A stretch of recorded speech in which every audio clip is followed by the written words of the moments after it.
And then they said right here, the studio also quietly hired Eric Pearson to polish the script for Fantastic Four, which will start shooting, of course, in London in the summer. And guess what? Yeah, Mr. Pearson worked on Thor Ragnarok and Black Widow. Oh, sweet.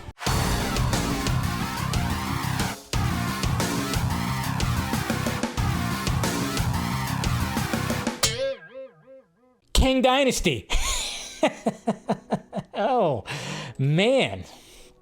Yeah, like I said, the retooling. That's right. We're getting the MCU retooled, which it's been retooling for how long now? But I would say the biggest thing that was being thrown around today was the fact that, yes, and we already knew this, and it's no surprise, that Kang Dynasty, it's not going to be the Kang Dynasty anymore. We could just rule Kang out, obviously, with the things that happened with Jonathan Majors. Has been done. And you know what? He had his time. He was the baddie in Ant-Man in the Quantumania, which a lot of people didn't like. I didn't really like it. Loki, he was great. And to be honest, I was like, okay, that served the purpose in Loki. Do we need more of that?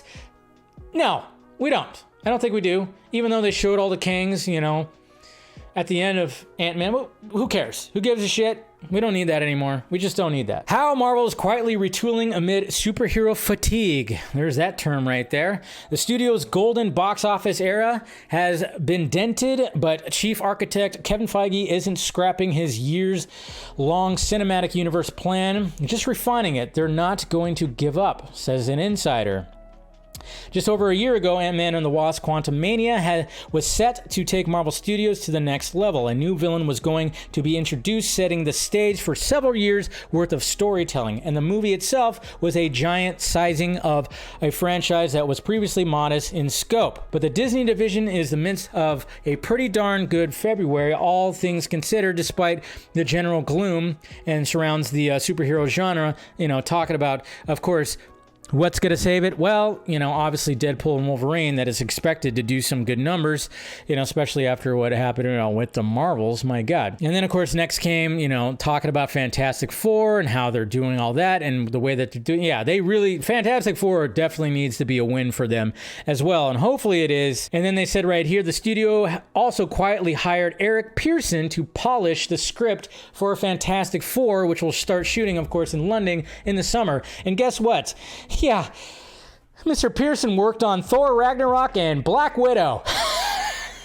Oh, sweet. And then, of course, they're quietly searching for characters that are going to stand out like Robert Downey Jr. and Chris Evans. Marvel also hired Joanna Kahlo, the showrunner of the acclaimed series The Bear, which I still haven't watched yet. I hear it's good, to work on the script for Thunderbolts. So they're still even trying to work out the kinks when it comes to that. Marvel is also cleaning up the creative mess left in the wake of Jonathan Majors, the once rising actor cast as to play the villain, of course. Avengers, then was found guilty, blah, blah, blah, blah, blah. Hours after that, the first of the new Avengers movies due in 2026 was initially titled Avengers: The Kang Dynasty, but will be getting a new title to remove the character's name. Those sources say that even before Major's conviction, the studio was making moves to minimize the character after Quantumania underperformed. But they said that Blade might be delayed again. It was announced in 2019. This would be 6 years later. It's like, Jesus Christ. It's just, Blade is never coming out. I'm surprised that Mahershala Ali is still part of it. I remember there was like rumors, like some scoopers, whatever, were saying that he's walking. He's not going to be a part of anyone. But it's just crazy that still they just can't seem to get that movie out there. I would be more excited. I was more excited for a new Blade movie than Kang Dynasty, to be honest.